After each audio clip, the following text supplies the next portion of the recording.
I passed the AZ-305 Microsoft Azure Solutions Architect exam in just 2 weeks of preparation. But here's what surprised me.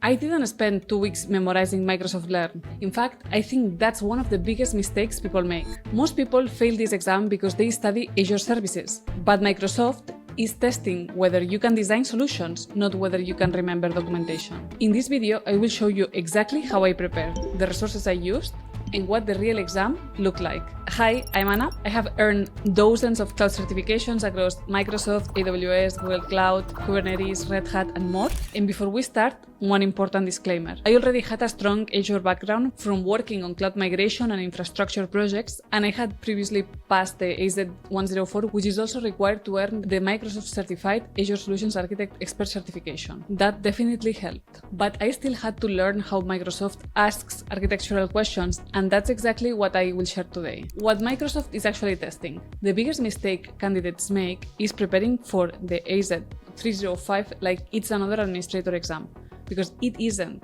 The AZ-104 teaches you how to deploy Azure services, but the AZ-305 tests whether you know which service you should choose and why. Microsoft isn't asking, how do I deploy a virtual machine? They are asking, should you even use a virtual machine? Would app service be better? Should this workload run on AKS? Which solution minimizes operational effort? Which one is more secure?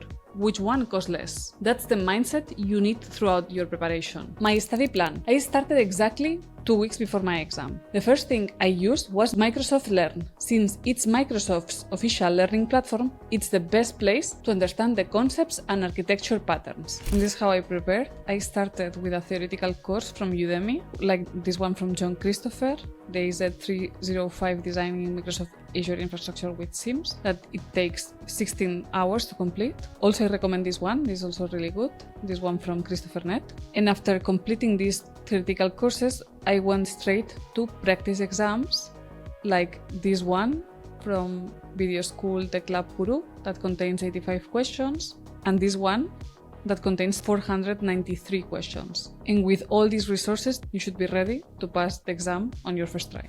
One thing that also helped me was understanding how Microsoft weights each domain. The biggest section is infrastructure design, accounting for roughly 30 to 35% of the exam. Next comes identity, governance, and monitoring at around 25-30%. Then storage solutions and business continuity. If your study time is limited, spend most of it on networking, identity, governance, hybrid connectivity, compute, and infrastructure design, because those topics appear constantly throughout the exam. Know the question types. Another thing people underestimate is the variety of question formats. You will see standard multiple choice questions, multiple answer questions, drag and drop, hot area questions, yes/no scenarios, best answer questions, and of course, case studies. Many questions have multiple technically correct answers. Your job is choosing the best architectural solution. That's why understanding trade-offs is much more important than memorizing Azure services. The AZ-104 gives you a huge head start. If you already passed the AZ-104, you're much closer than you think. I would estimate that around 30% of the knowledge carries over.